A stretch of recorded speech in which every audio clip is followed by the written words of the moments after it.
The chief of police did not want me running this because he didn't think I had any right to do it, because I'm just a town resident. And yet I've done it for 15 years. And I guess the form I filled out, I put Town of Brookfield because that's who I thought I was representing. And I was working through the selectman's office when I put this together. So I apologize for any confusion. Two of the candidates, I guess, have chosen not to come. That's their prerogative. A couple announcements. First of all, in case you don't know, don't forget town meeting, which is on June 9th, 6 o'clock here, Monday night. And then the other important date is the election is on the 12th from 10 to 7 at the seats. I did something. Mike, have you It's guys not set the special, live, has though. the special town meeting date been set? Yeah, 23rd. All right, 23rd is set, that's for the building. Yeah, 6:30. Next, I received, believe it or not, almost 50 questions. So we will not get through 50 questions. For two reasons. Number one, we only have this room until 8 o'clock. That's what I worked out with the rules and cameras and so forth. So we'll go to that. Second, I don't remember which question. There's a couple of questions in here. I won't say the words are personal, but they're definitely coming out. For example, one is about the ambulance service. So I just want to go on record. Whatever question I read, I'm just reading the question. It's not my opinion or where I stand or anything else. I'm just getting it out there for the discussion for the candidates. With that said, why don't we start the evening off with the three of you saying hello, tell us who you are, why you're running, and maybe what you've done a little in the past so they know what you serve. I'm not going to sit here and keep a clock on you. Let you get crazy. And why don't we'll start here, and then we'll switch the order each time, all right? So you go first this time, and we'll just switch it each time, so that way I'm not favoring anybody. You got to turn the mic on. Perfect, thank you. What? It's not a question. Oh, no, it's not a question. Just introduce yourself, you know, a little bit about your past, what you've done for the town, or if anything, and why you're running for select board. Thank you, everybody, for attending. Appreciate it. My name is Tom Stewart, and I'm a Brookfield resident on Champeau Road. Been in Brookfield since 2016. Prior to that, over in Sturbridge. I got smarter as time went on, right? And so I do believe in public service. I coached youth softball for 16 years. I have 3 daughters that went through the program. I'm a board member on the Women's Security Advisory Council for Central Mass. And so I do believe in public service, and I'm at a point in my life where I have the time to do it. I'm a retired Army officer. I did 32 years, went from private to colonel, and retired after that. I did some time in Afghanistan as an infantry battalion commander. What I found through my career is that the best organizations are the ones where there's a collaborative environment, where you're bringing in the subject matter experts and you let them talk. So as a commander of a unit, you know, you hear the word command, you think in charge, dishing out orders, but that's on TV. And the way I kind of approached my career was to bring in the subject matter experts and be really inclusive, and that's how we managed to get through a lot of complex scenarios in Afghanistan and even when we returned. And I just invite you all to come up and chat, introduce yourselves at some point, and I'd love to hear your points of view on what you think is important to the town. Thank you. Hello, my name is Mitch Frazier. Some of you will know me as the moderator. My first meeting was last year. Well, I've done others before. I've served as selectman for 3 terms back in the 80s. Moved here in 83.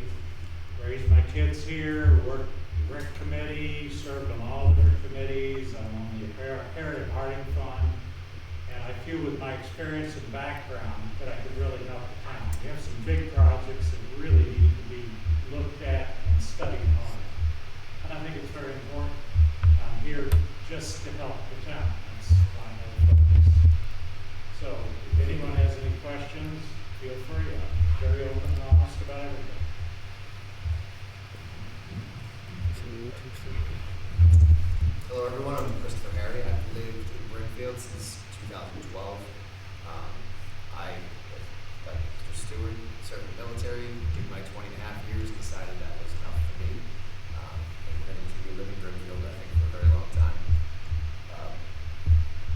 said, I'm a big believer in everybody doing what you're supposed to do when you're supposed to do it.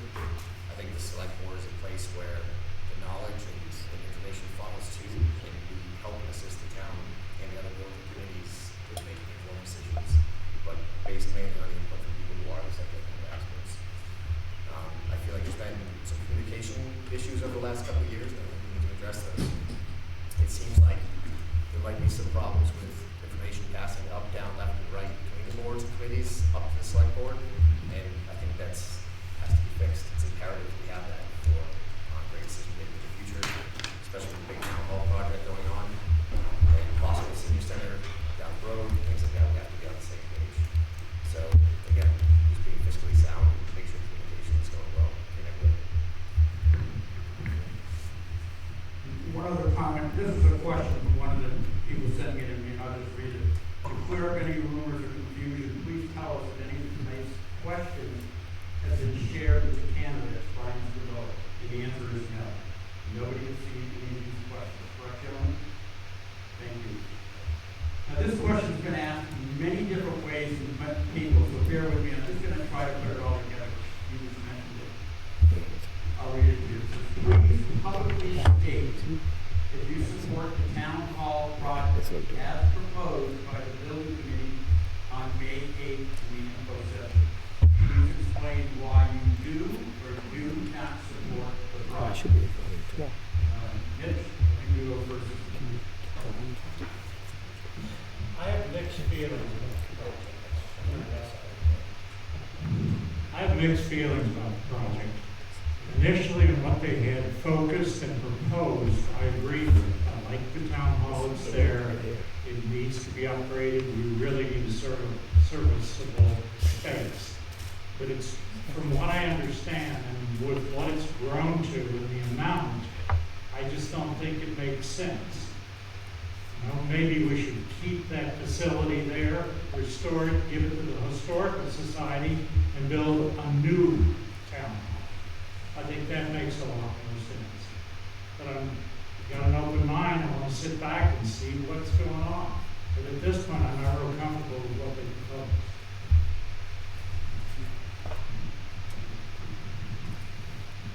I'm in agreement with a couple of things you said there. The May info session was great. We learned a lot about what's currently going on. I've seen the numbers grow from the 9.5 million to 11.3 million, and I don't think those are solid numbers at this point. The problem is going to be that that's a one solution building. We do need a space. We need a great place to work, safe place, a place where business can be conducted. But it's a one single solution building. It's just for a town hall. There's no senior center included in that process. The annex isn't included in that, so we're kind of just, I haven't seen solid numbers. I don't think anybody's been giving them yet.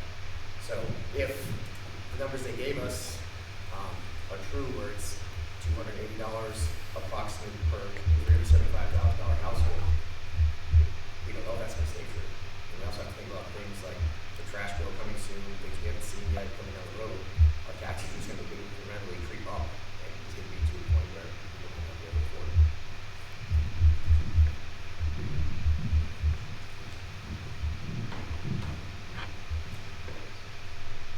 So ultimately, the town hall is your vote, it's the residents' vote. So as a selectman, my personal opinion is irrelevant. But what I am in favor of as a selectman, if I'm elected, is to make sure that clear, concise, and very detailed information gets out to the public. I was at the May 8th meeting. I heard the brief.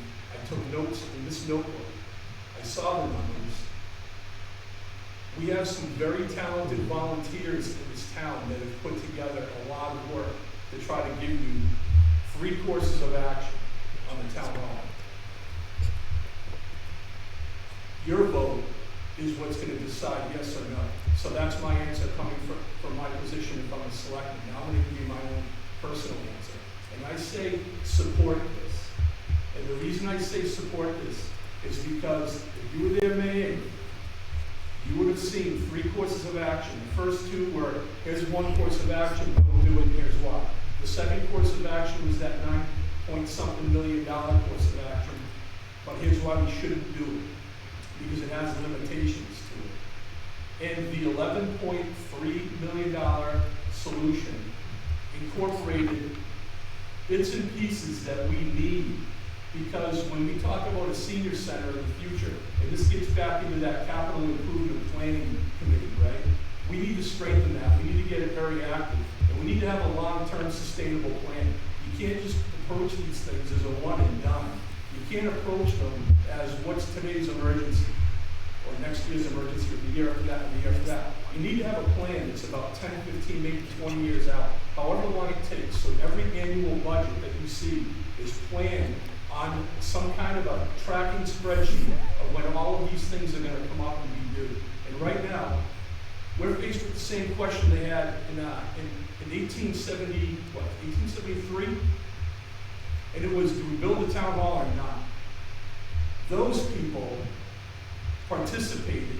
They learned the details, how much money it's gonna cost us. In this case, that 11.3 million comes out to like 83 cents a day on the average property value, which I think was somewhere around 353,000, I think, if I remember the slide correctly. I'll buy you a cup of coffee every day, you know, for new town hall. That, by the way, is gonna last, like the last group that did it back in the late 1800s. That town hall lasted us 138 years. They did right by us. They did right by all the generations between themselves and us. This is our time. And if we don't have the courage to step up and do what's right, and here's what happens.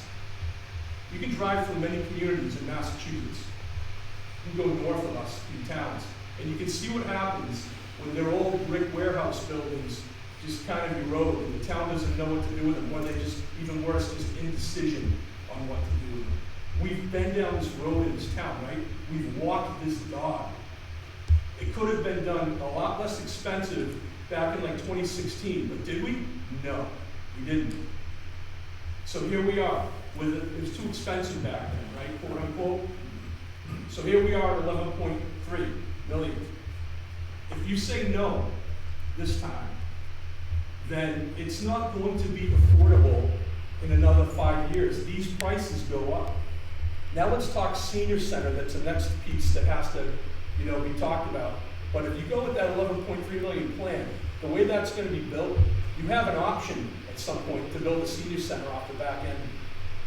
There's a lot more to it, and I'm going to give up the mic because that May 8th meeting spelled it out, and it takes that long to explain so everybody understands it. But we cannot be making decisions off of Facebook comments. You're not going to find it then. You're going to find it by attending those meetings and listening to the experts tell you what's up. So as a selectman, I want to get that information out to you. And as a private resident of Brimfield, I'm in favor of us taking that $11.3 million town hall proposal and running with it while we still can. And by the way, we have a state rep, Todd Smola, the chair of the House and Ways Committee. And he's in a pretty unique position to help us potentially. You know, nobody will say it because nobody wants to promise anything in case it doesn't work out. But there are grants available for buildings that are historical buildings. So by keeping it a historical building for the state, well, we qualify for certain monies, now and in the future. So now's our time, it's our window. They did it in 1873. You kind of have to have the courage and step it up to build a town hall for the next 138 years. We need to do it today.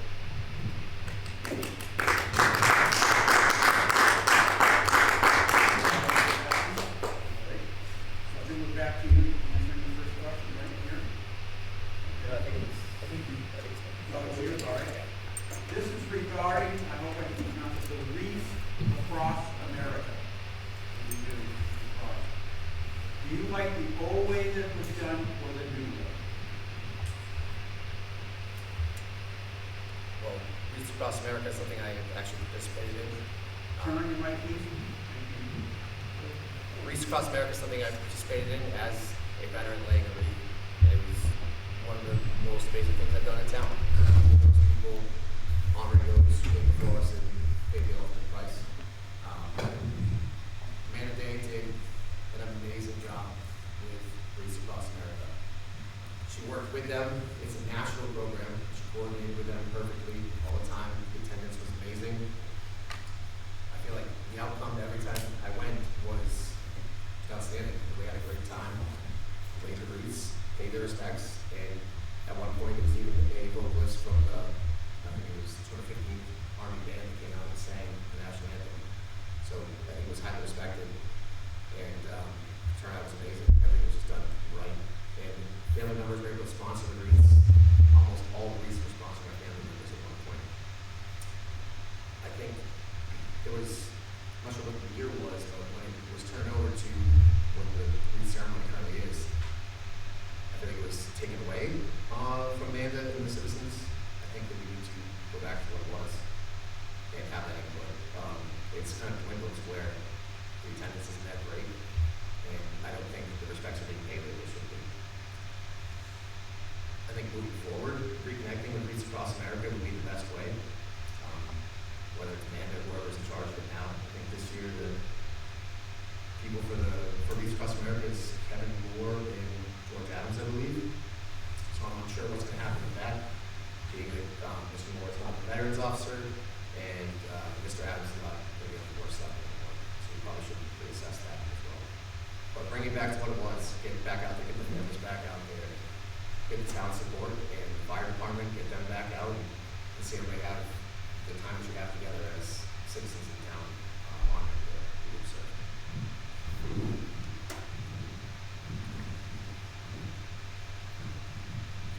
So Wreaths Across America, I'm not familiar with what the old way was and what the new way, but I did it last year with my whole family.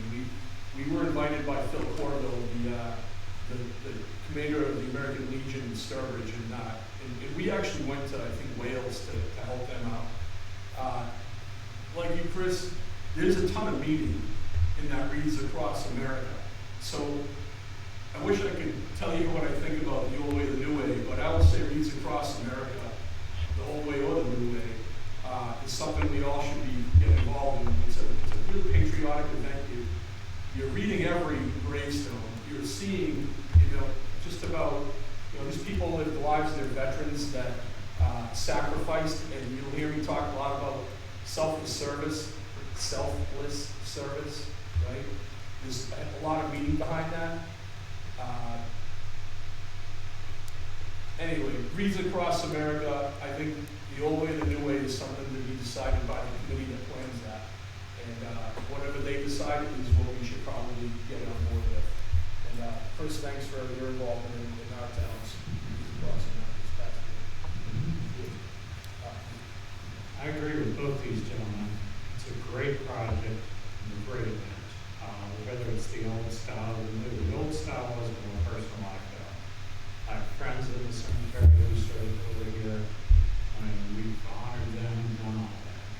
But it's a tough call. But as was suggested, the committees have to decide that. That's really it's in their hands. Okay. Are you willing to revise the rules to allow citizens to participate at every meeting with more time and more than one person to speak on something? Tremendous question that I put a lot of thought into. So here's the thing. I gotta answer the question, so here's my answer. We need better communication, we need more communication. And I feel like when people are taking to Facebook to make grievances, it's because they don't have a voice up front in person. But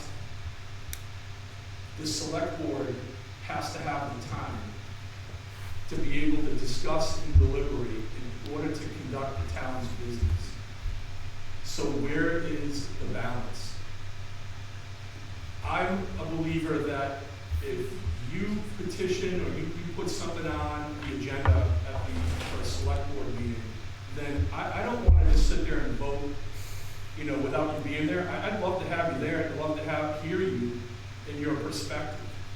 And I want that because I have a hard time voting on something that's very important to somebody without listening to what you have to say about it. I've been to a select board's meeting here and there, and You know, from what I can see, from what I've seen, they do that. It's been done. I haven't seen anybody get shut down from communicating, but I hear a lot of people that do complain about that. So I think that we need to hear from you. But I also think that there's a two-way street here, and that's select board meeting. Can you imagine sitting up here in a select board meeting, and it's being recorded, and you're just trying to have a conversation to conduct business with the people that you're charged to work with? It's kind of an intimidating thing, I would think, right? Well, we'll see. But we all have to be mutually respectful of each other. We need to hear you, and you need to let the select board conduct business. But I'm not in favor of shutting people down from hearing them. I'd rather hear your perspective. So we have to find ways to be able to do that the right way. It's a great question. Having been a selectman, I've been in the position where I come to the office and want to ask questions. And we were always open to it as long as they stayed on track and weren't disruptive. As indicated, you have a limited amount of time. Some of our meetings would go 3 or 4 hours. We used to have sub-meetings. It was crazy. So you have to stay on track and understand it. It takes a lot to run the town and make those decisions. So, you know, it's respect and honor on both sides. That's really what it is.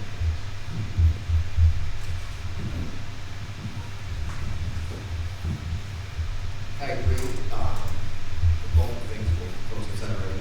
You know, we've been told it's the business meeting, that's what the purpose of the select board meeting is. That is true. I guess my take on it would be that if you have something to bring to the select board, you should be able to show up and bring it.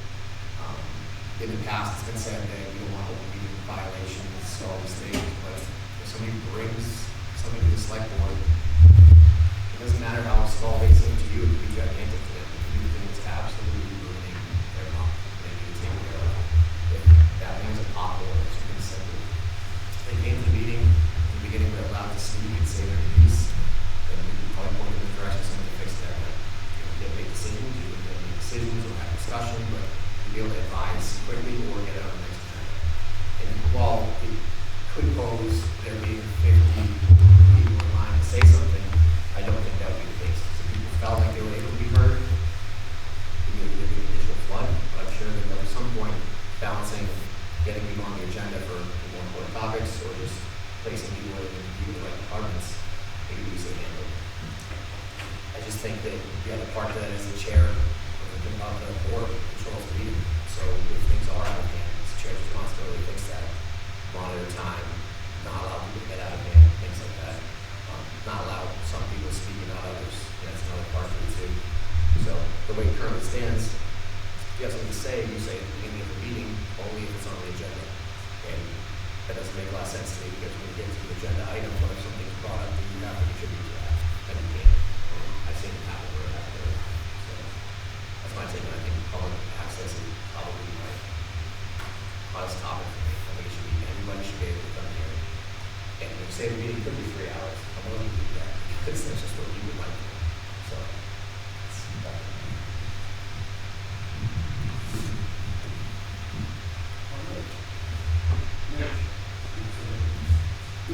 Seeing as we cannot seem to hire a payroll director, will you support using Teams or other applications to allow for live and recorded meetings? I think it's necessary in this day and age. You really have to have that. It has to be available to everybody that can watch it on their TV, on private channels, see the recordings. So we really need to move that. If that's what it takes, then that's what we do. This question kind of flows right along with access to the board and access to people in town. I'm on the Age Disability Commission in Norfolk. They can't leave their homes, so there's no way for them to see what's currently going on in live time. The board meetings are posted, most committee meetings are posted online later this evening, not since part of the cable access coordinator with folks now. But they need to be able to participate too. So Teams was amazing. Even though COVID was terrible, Teams came out of the meetings, and I think it, with the prior boards, it ran real well for my life and happened now. As far as Teams, as far as getting help, I think you just need to go that corporate coordinator position.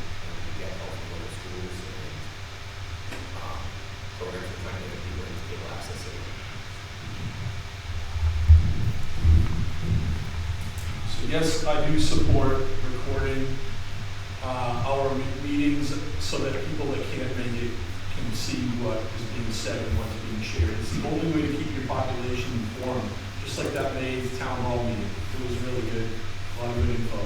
How are we gonna get that out, right? Those are the same people that will be voting on this in another month or so. They need the info, direct from the subject matter experts. So we need to figure out how to do that. So yes, I do support teams. The other thing that I've done is I've talked to a few people and I've requested to be on the select board agenda for the next meeting to talk about the potential for this town to put, to advertise that role as a college internship. And there's a process for doing that. And it utilizes a platform called Handshake. And what we're doing, if we're able to pull that off, is you're advertising, I think it says 12 hours a week or something like that for that job. Well, guess what? That matches an internship. 12 hours is 4 college courses, so that student for their internship would come here to Brookfield, manage that whole thing, and then they take one class, a free credit class at their college, totally fits an internship role. And then you're going to have some sustainability because, you know, it's a paid internship. In a college environment, can you imagine that? A lot of those internships are unpaid. Students are going to want, and there are plenty of these multimedia majors out there that can pull this off and could be their first job. And then they train the next person that, or people that are going to go through that. We could have our own little team of interns here in our town to make that happen. So that is a course of action. It's not the only course of action. I support what I just mentioned, and I also support teams. But we got to find a better way, right? There's no question on that. Thank you. This is one of the questions that I told you that I don't want anyone to think it's coming from me, number one. And more importantly, if you don't feel comfortable answering these questions, I think you should just say you want to pass. Recently, residents provided evidence Action Ambulance has been repeatedly violating the terms of the contract we bound to children. How would you, as a select board member, handle this breach of contract? What oversight would you enact to make sure it doesn't continue? And how would this impact your decision to extend or renew the contract with Action Ambulance when the contract expires next year? It's our job to. This question goes down here. Does it? Yes. I'm trying to keep it in order. You just start. You finish. And but this question says, go ahead. Okay, so I did see these topics come up. I actually I saw the contracts, and it's, you know, we're people are making assumptions either way, right? So we can't assume as a town or, you know, it's like we can assume that what's out there is going to be correct. You have to, my boss would be, again, clear communications, keep everything, contact Action, make sure that what they're charging for is accurate. If they're giving a different story, it's a contract, so there has to be the upholding of that. And as far as I know, it's a select board that does that, because everyone's assigned it. So if you find there is actual violations, right now they're alleged, we don't know, but if there were actual violations, it's in the contract that they can't balance bill. So that's what's happening. Contact Action, that's true, with contact the town legal council, because it has to be fixed. If residents are being taken, if what I've seen is true, it's pretty bad, because residents get thousands of dollars bills. And whether that is inaccurate or they were charged for things that took place during the ambulance drive they weren't aware of, but we have to find out the actual facts first. But the contract has to get held, especially some of the impact systems. We'll be back to you tomorrow. We're going to go through what's going to happen, but we can check it out. I'm not familiar enough with it to really make a comment. I know my wife was involved, and I look around the room, I see some others when we ran our own ambulance service. Our town was not in any way able to do this. We couldn't afford to be charged the other towns. If it's a contract, then it should be very clear. But once again, it's hearsay at this point, so who knows? Look for a better group, whatever. That's what it is. It's our job to protect our residents. The only thing I've seen so far is something in social media on this, right? So just like with anything that comes across as being immoral, unethical, or illegal, we're not moving on what we see on social media. However, what we need is for those people that will be affected to make a statement to the board. And once that statement is officially made to the board, it needs to be investigated. And it starts with somebody that, maybe it's the board comes up with the questions, but you have to do this pretty carefully. You work with your counsel, get your questions set up, and you find out the details from the person that's making the complaint. After that, you talk to, what is it, Action, the ambulance company, to see what they think they do. Now, what we're talking about here is, when you take an ambulance ride, that's an $8,000 ride. And you're an insurance company, will hopefully cover that. However, insurance companies might pay $2,000, $3,000 of it, but what Action cannot do is go back to you, who took the ambulance ride, and charge you for the remainder of that bill. You know, that's a $6,000 bill to you. You can't do that. So, if any company is taking advantage of our residents like that, then it's our job to put a stop to it, to protect our residents. So if after that investigation, when the results come out from that, if that's what it's found to be, that residents are being exploited like that, then we need to talk to our council, and we need to find another company to make a contract. Illegal, immoral, and unethical. Doesn't work.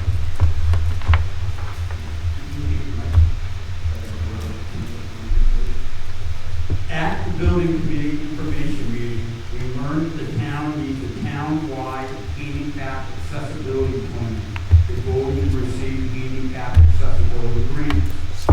What needs to be done to complete that plan? I can't wait to hear your answer. We had a committee, right? And they had a plan, and so like we need to take a look at it. What is that plan? What happened to that plan? Once that plan is created and the assessment is created, we become obligated to make the changes in our buildings. And you know, it's 2025. We need to get with the times, right? We need to modernize to the point where we are considering all of our residents, not just some of our residents. So if we have a committee that knows the details of creating our municipal buildings to be ADA compliant, then we should take a look at what they're putting together. And we should figure out how to make our buildings that way. And this could come at a better time, because we're talking about a town hall here, right? We're talking about modernizing our town hall, the epicenter of our town. It's time we get it right. Did I answer all the questions? I know there's multiple parts to that. I'm going to pass the mic. Thanks. I think we need a town hall before we can really move forward with this. We have the buildings there. Do we want to invest money and waste it? No. I was on the board of selectmen when we had to make that town hall ADA accessible. We put the elevator in, we went through the whole thing, did all the work. So we were there. I know what it takes, and I know what we're going through. But we need a plan. Otherwise, it makes no sense. Just waste. So as a member of the Ace Criminal Disability Commission in town, this is something that's been looked at extensively. Our committee was one that was kind of forgotten about for a great many years. We reestablished it, got a group of folks together, and we tried to push forward with that plan. I think the problem at the time was the worry of how do we fix what we find. So the focus, we're doing a lot of focus on getting that right. We did list called the Pioneer Valley Planning Commission, who may assist with grants and funding, relevant towns fix these things. But we're talking ADA accessibility, it's not just buildings. The sidewalks in town aren't great for wheelchairs. We had trouble getting one of our members to the meeting regularly. There's a place to hold it, a place to have a meeting. We pretty much set up Hitchcock Academy, it was the most friendly area to get to. So the library currently is not ADA accessible except for the back portion. so you can't go up and get stacks, and find the books you want, is not great. So there's a lot of faults in town with ADA access, not just town hall, but it is obviously will be fixed, town hall is fixed, but the other things we pay attention to, sidewalks, roads, there's grants for all those things. So when we tried to complete that assessment, we could have started getting funding for these projects, the sidewalks, the curbs, just everything we could have started out with, but we didn't get to. So I'd love to get that plan, assessment done, move forward with things, identify the problems, get them on the capital plans that have to be, but we have several important stuff, not just the town hall, day-to-day access. Question David from Mitchell. What is your opinion about the use of ARPA funds and the transparency / process followed with authorizing the use of over $1 million of county funds? I know that the ARPA funds had to be utilized within a certain period of time, and had to be used within different projects. The Harry Harding Fund was a benefactor of that. We did get some money, and that whole fund just supports people in need in town. Other than that, I'm not familiar enough that there have been other problems, or if it's not transparent enough.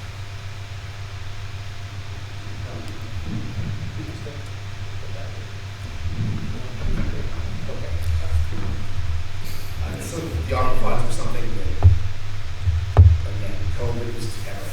We did get the ARPA funds from that to try to necessitate the things in town. A lot of that money was used for great things.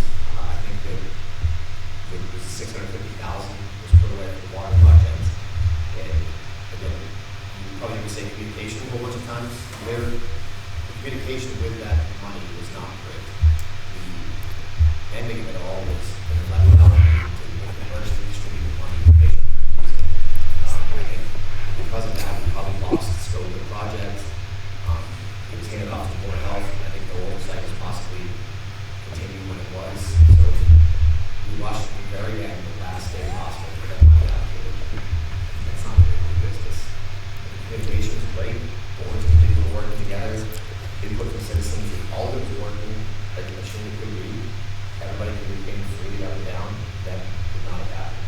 The ball got dropped as far as allocating money in a short amount of time. The project's still, I'm not sure where it stands in the office for a while, so we have to look at that resource that. I think this is one of those topics that there are multiple narratives that run around this town. I've asked this question about the ARPA money because the first narrative that I heard was that they blew it, they didn't spend it on time or something. They were pressed and they spent it on the wrong things, right? So I started just asking questions, trying to make myself smart on what is ARPA, right? What is that money? What the narrative that I ended up settling in on was that ARPA money is what, $1 million something, $1 million or say, right? Million? Okay. So, and it was meant for specific expenditures that were covered down on. The thing was, is that time period around like December 18th, right? Everything's slowing down and everyone's getting ready for the holidays.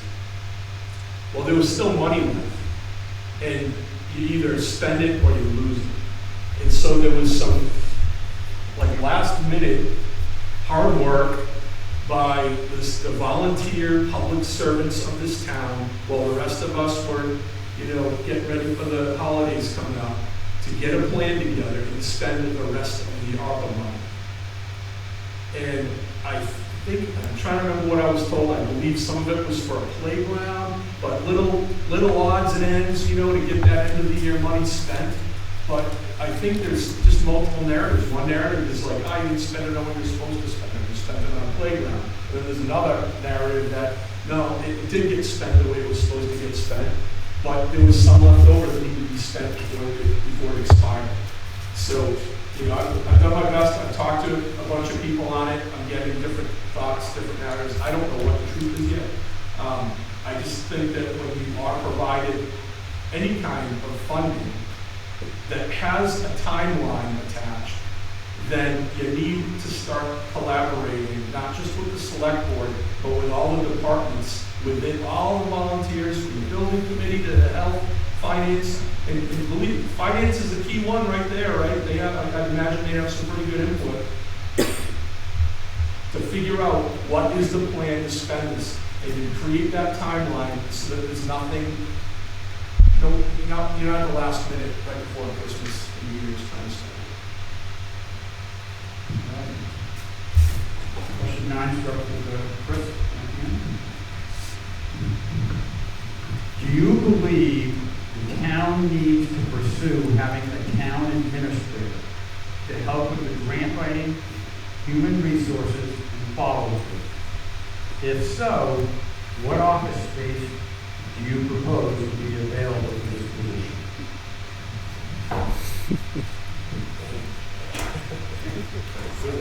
Yeah.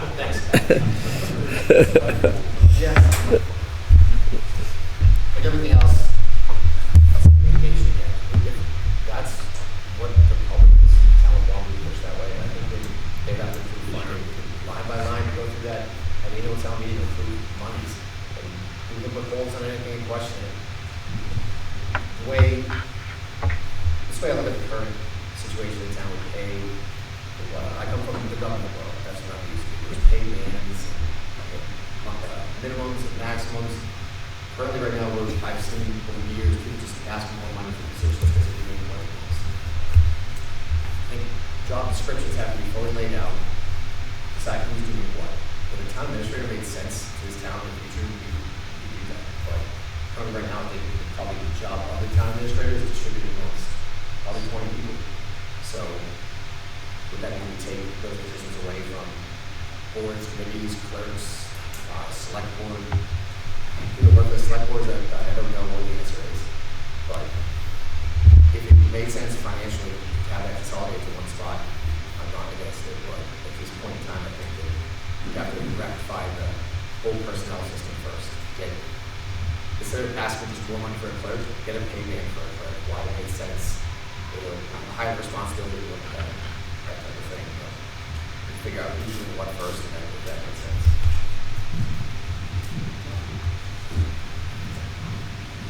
I guess my official answer is that I'm not in a position to give you a good answer on that. And I'm not because I haven't asked enough questions about that, to have enough factual information to actually have formed an opinion. You know, off the top of my head, it's going to cost money, right? So where's that coming from? You're going to have to address something like that with FinCom, with, are we paying the people we're putting on, right? So you can't just willy-nilly make that decision. That takes a lot of people talking and discussing. I'm going to stop right there. In the distant past, we were assigned, we had a town administrator, and I'm talking a long time before we moved to town, not now. They are very effective. They can write grants, they essentially can pay for their position. But it's a decision that the town has to make because they're doing all the decision making. The selectmen just sign papers and you really don't have your input that the administrator is doing the work. But like I said, we can do the grants and everything they can pay for. They're expensive to begin with, but then it's the position where it's really good. But that's, once again, it's the town people that can do this. And where will we put them? Very good question. In our new town hall. Question 10 starts with Tom. What I'm going to do is group 2 questions together. What are the top 3 issues facing our town, and how do you plan to address them? And then the next part is, what is your vision for the future of our town? That is probably the most important question that I've heard so far. The top 3 issues are probably what weighs on me and why I'm sitting here in front of you today. Number 1, a capital improvement planning committee that's active with a great strategy that sustains us out. After that, I'd say the next 10 to 20 years, I'd be looking at, I'd say 20 years, right? You want to have a vision that goes out for 20 years.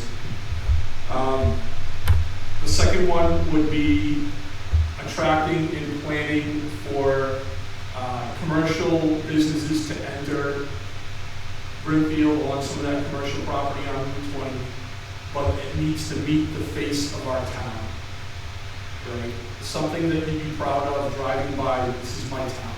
This is where I live. I'm gonna, visit some of these shops.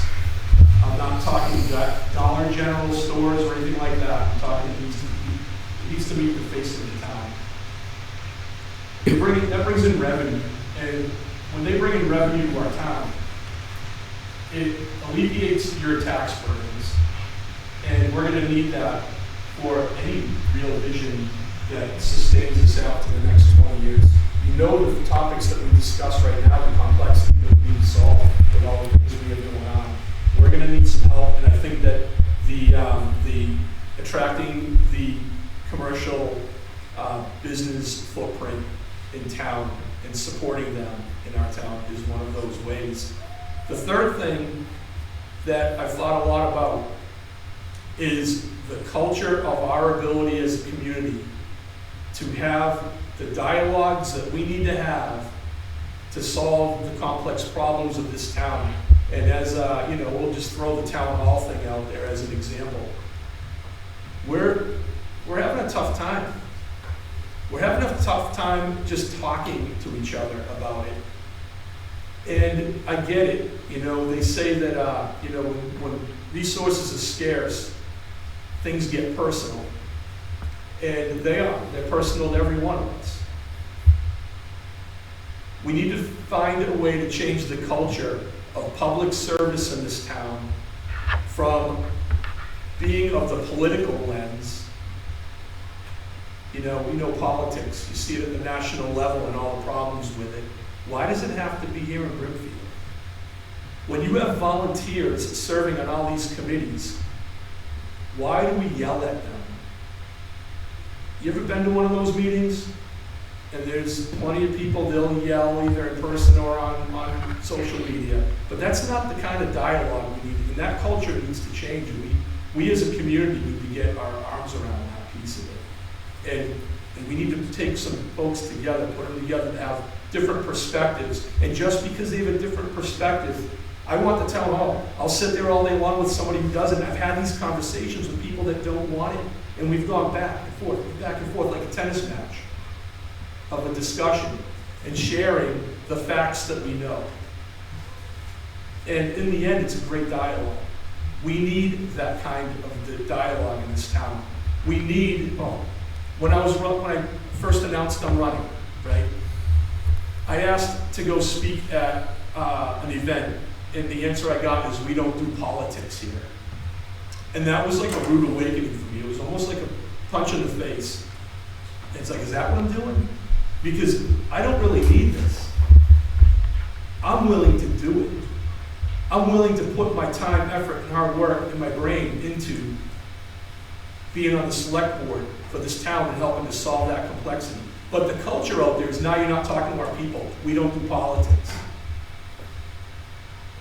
We're volunteers, man. Like, we gotta figure that out. We're never gonna solve the complex problems that we're faced with unless we fix that third thing I just told you about, and that's the culture of our ability to get business done around here and have those kinds of discussions to solve the complexities. So those are the three things. How would I address them? Lead by example to start with. Communicate to individuals and to groups about those three things. It's some of the other complex topics that weigh upon us as a community. And my vision for the future, just like you, I love Brimfield. It's a great town. If it weren't, we probably would have moved by now. We like it the way it is. We want to sustain it the way it is. But there's a way that there are things we need to do to sustain it. And those three things I just told you about are the 10,000 foot level. At the 5,000 foot level, you have, under that, you have the town hall, you have a roof on the school, you have a senior center, you have, everybody, you either love or you hate the Broomfield Fair, but I'll tell you, it's the only, we're on the national map because of the Broomfield Fair. On the national map, and it's a good thing. We're on TV because of the Broomfield Fair. People come here because of that. So I get it, driving through it can be a hassle, but just go slow. Leave a few minutes early, it's a good thing for us. But those three things are the 10,000 foot level, and I plan to lead by example and trying to usher those three things to happen to help us for the vision for the next 20 years.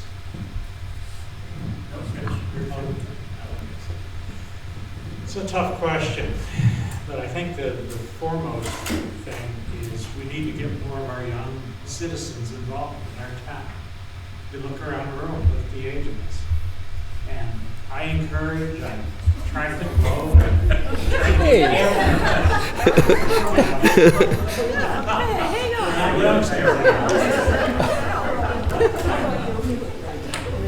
I think that's foremost. I like our town. We moved here because it was very similar to the town that I grew up in upstate New York. That's where I came from, part of that, West Virginia. But I like it. I don't agree that we should develop a lot of industrial. That's a battle. I was on the industrial committee back in the 80s. And everybody was not in my backyard, no matter where we picked or what we did or what we tried to encourage. We had a casino in town. And they fought that to the end. It was terrible. I don't know, it's a tough thing. It's just the town has to work together to improve and get everything moving forward. And that's what we do. And that's what I do. I try to promote and encourage and get other people involved and do more for the town. So I'm never afraid to volunteer and do what I have to do.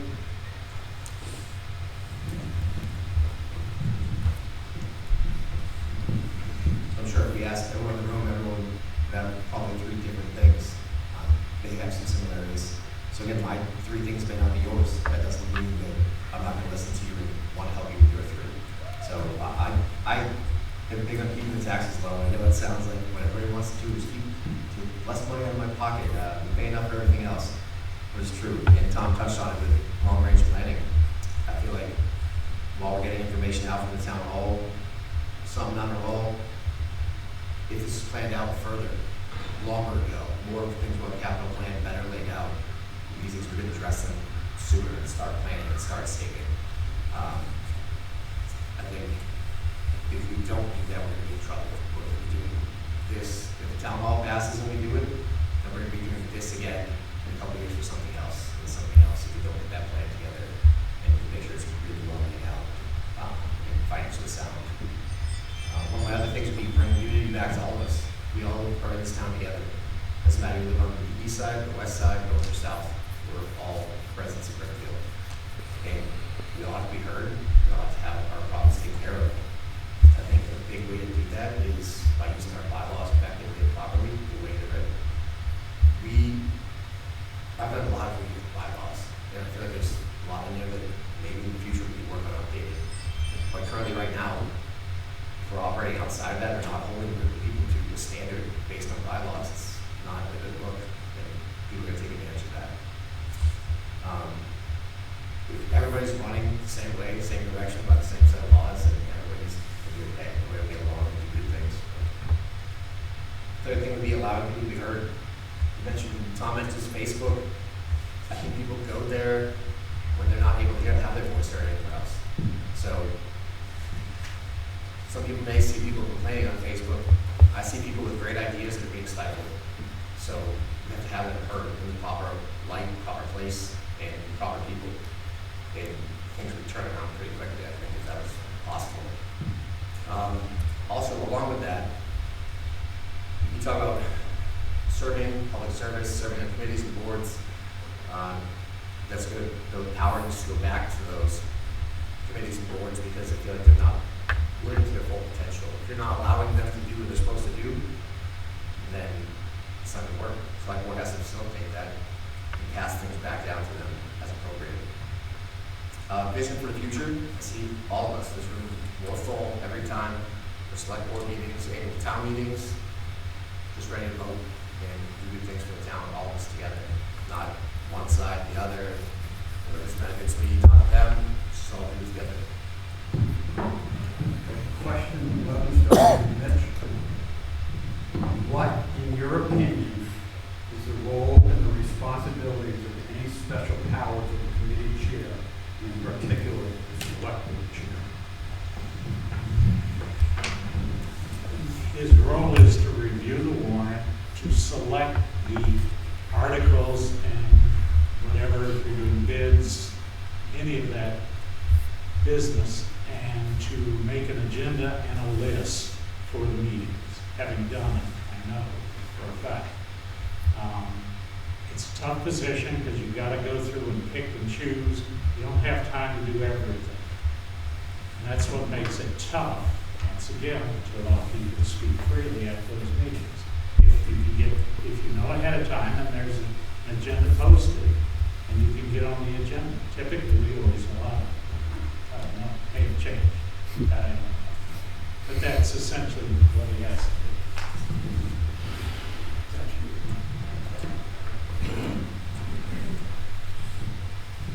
The role of the chair and the committee should be to facilitate organization.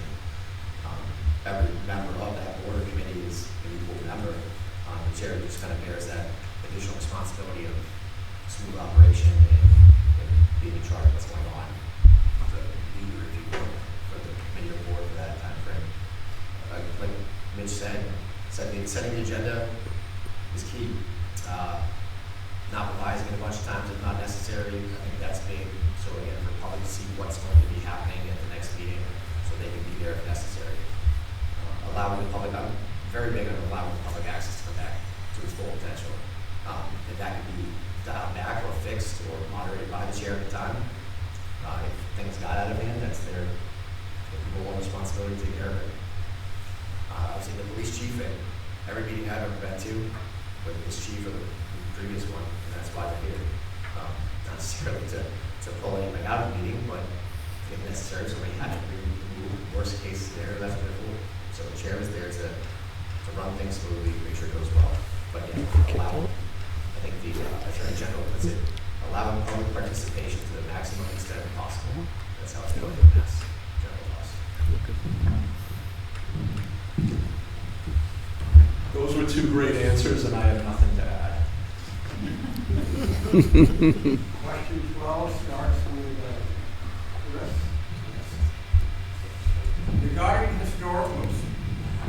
Regarding historical preservation.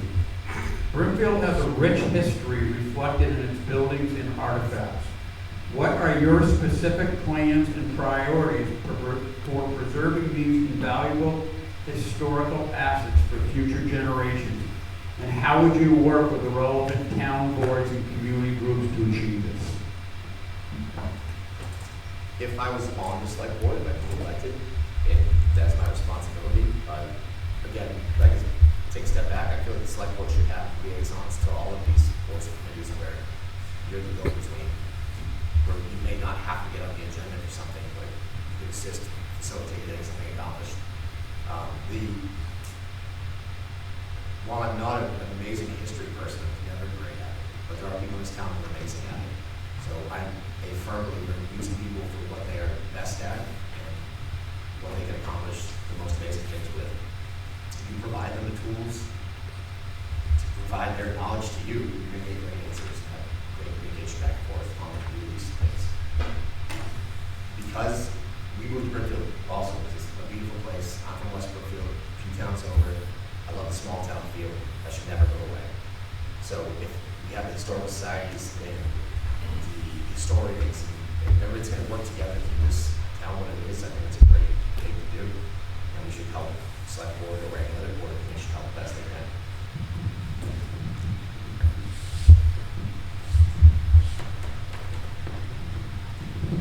We're fortunate in this town that we have a very active historical commission. The people, the volunteers that have done so much for us. Has anybody ever attended one of their brown bag lunches and listened to the story of Steerage Rock There's another one coming up about the town hall. They do things for us in the community. What's my strategy? I'm gonna listen to them. I'm gonna ask them questions, and I'm gonna take their advisement.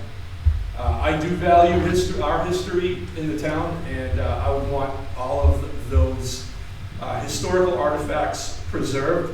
So if they need support, if they need supplies and equipment, they're gonna get it from me. And I'm not going to nickel and dime them to buy something cheaper. I'm gonna support what they're looking to buy as best that I can. We, any good, strong community preserves its history.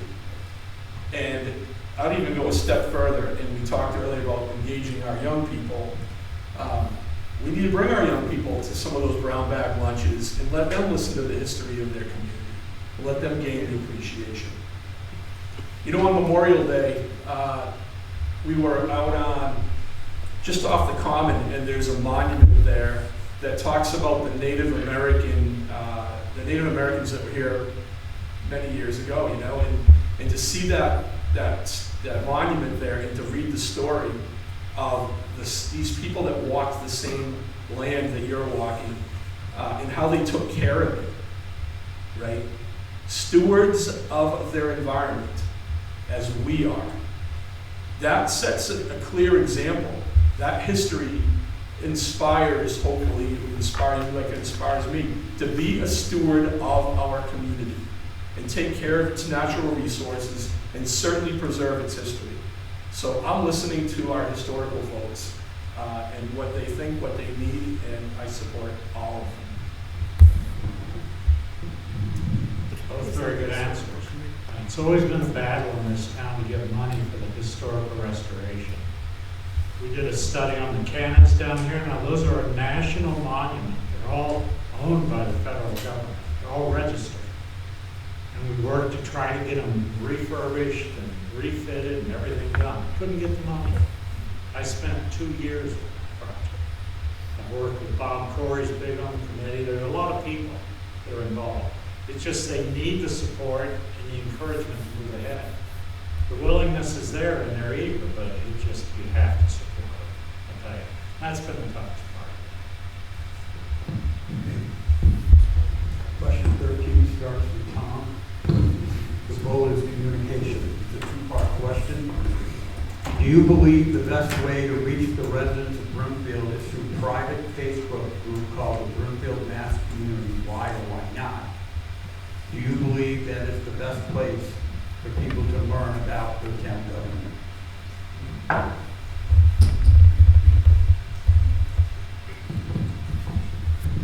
The best place online for the people to connect is our official town page. I use Facebook. I don't use Instagram. So we'll call it social media. But the best place to engage and to share factual information really is in our recordings of our meetings where subject matter experts are telling you what's up. Those are going to be money for this town if we can put it all together. Social media has its pros and has their pros and cons, right? The pros are we can use it as a venue to send out bits and pieces of information. It's not good for large amounts.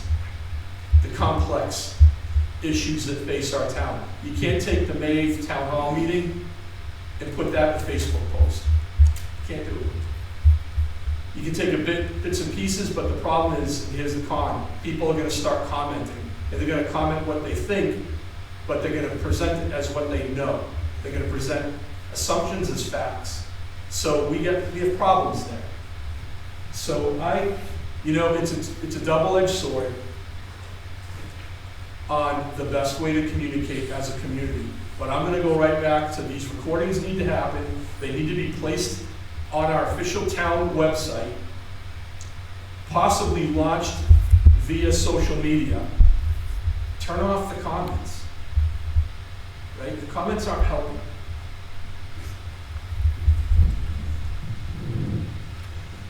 I'm not a fan of Facebook. I have a site just so I can access. But I think the biggest problem with the Brimfield Facebook site is there's no filter. Who controls it? There's nothing there. There's garbage posted, there's nasty comments made. I don't think it's effective. If you want to know what's going on, as Tom indicated, talk to the people who know. I mean, media can be bent any way you want. Just go on Facebook and look at the battle over our president and Democrats and Republicans and all that garbage going on with that. It's just not a good way to go.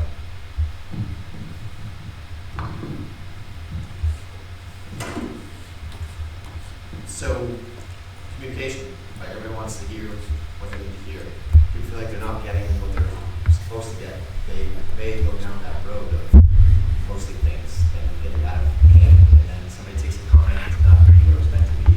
So, texting, commenting on Facebook, we all go the same way, or it seems to be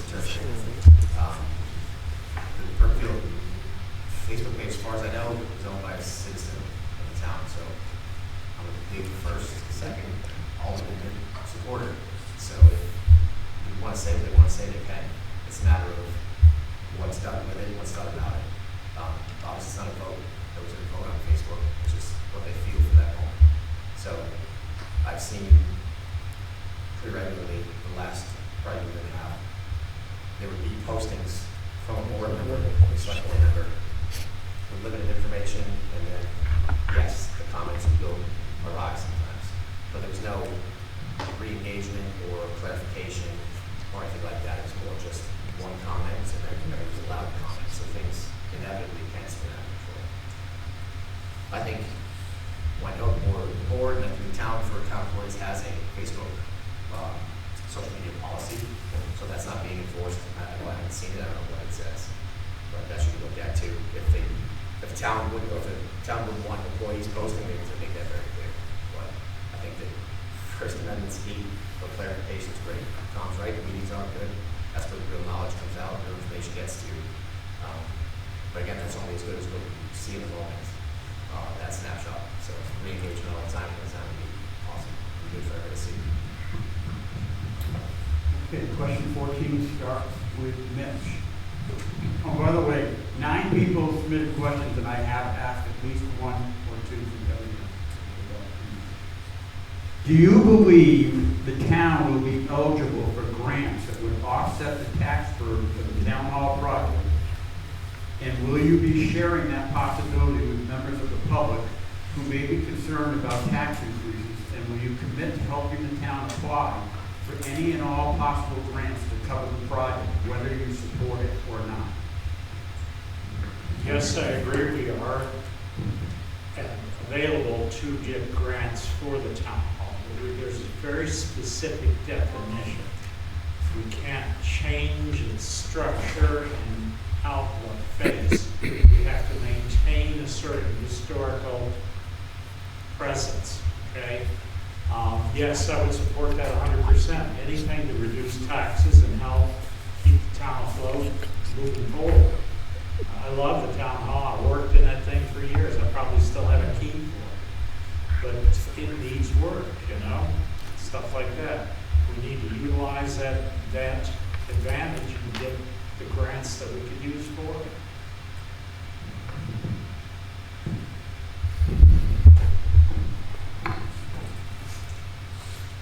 I come from the government world.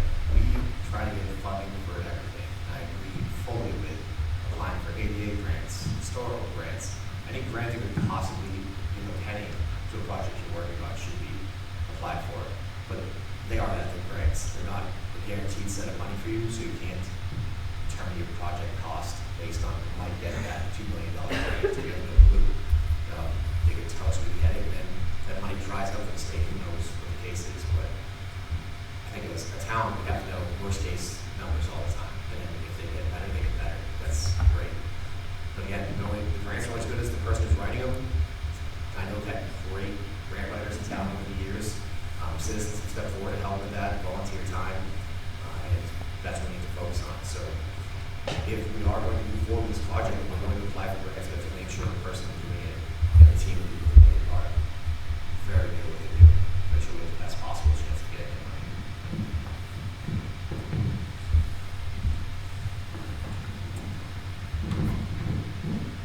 tend to go with the most likely, not like the most dangerous. The most dangerous to us would be, no grants.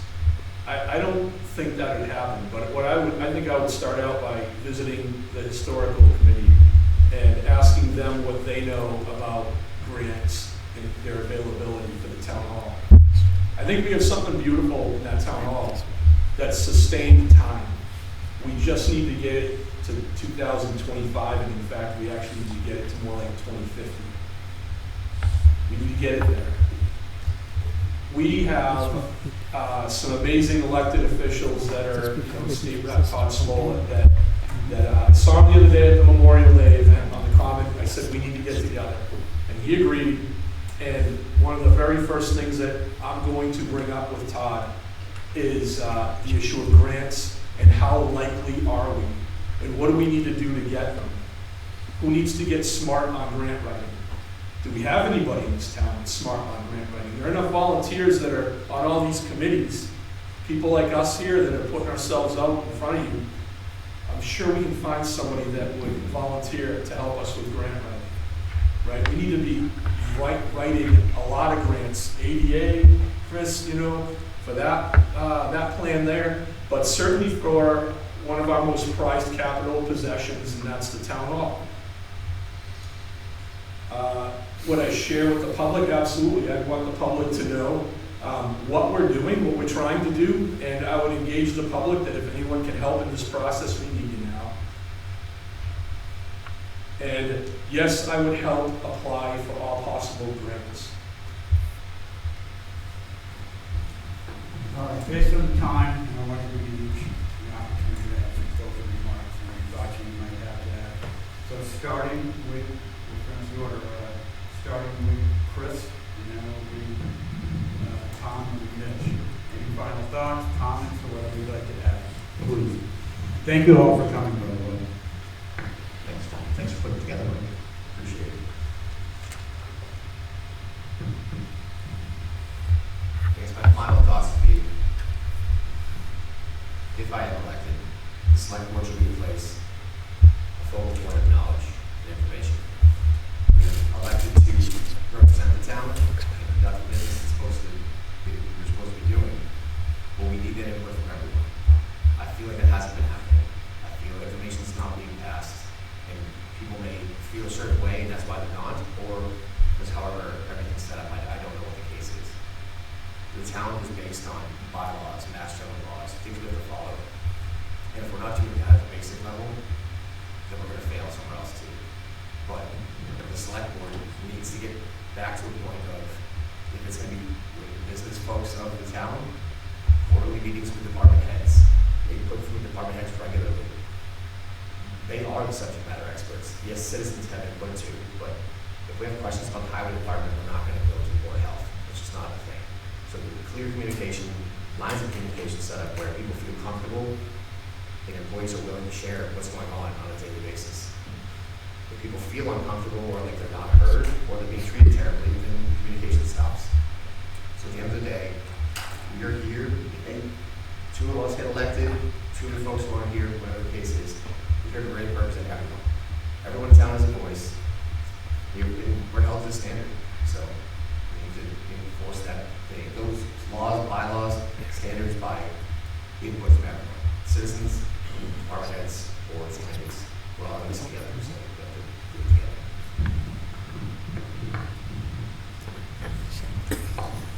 together.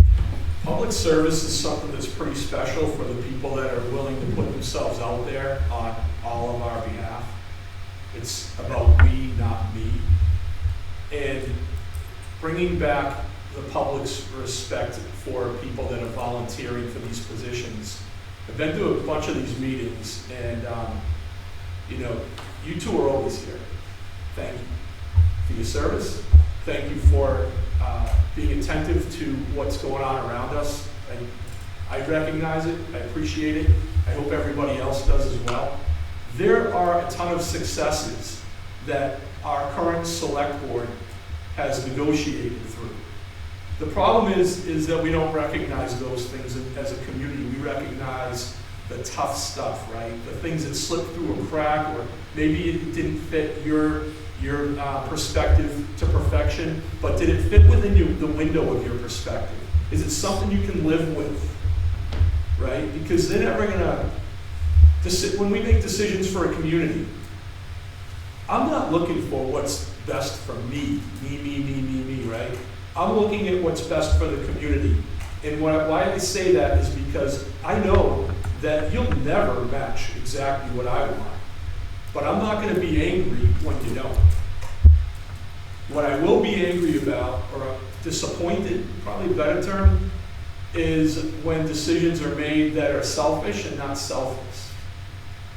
And I just think that, we gotta look around our community. There are a ton of people that I've already spoken with that have served this community in various capacities over the last 10 years, maybe 15 or more, actually. And one thing they all have in common is they put themselves out there for us. We're not doing this for pay, right? I don't even know. You get paid? You do. All right, I don't know. But certainly not for the money. So I just think that, if we start changing some culture here in our community and thanking our public servants for putting themselves out there, they don't need it either, right? But they're doing it for us because someone has to do it. And they have enough confidence in their abilities to step up their game, do something that's a little out of their comfort zone, that doesn't focus on me, it focuses on me. So I'd like to see us start thanking our public servants, even if you don't agree with their perspective. And that's one of those culture things that I really hope to try to affect. Thank you. The reason I'm doing this is because I've had experience with it. I want to help our town. We've got some tough decisions out there, some tough things to do. I've always been open to anyone talking to me, listening. I evaluate everything. I don't make quick decisions. I don't have an agenda. I just want to support the town. I've been here over 40 years, and I love the place. It's a great town. Thank you. Thank you, the three of you. Thank you all for coming tonight.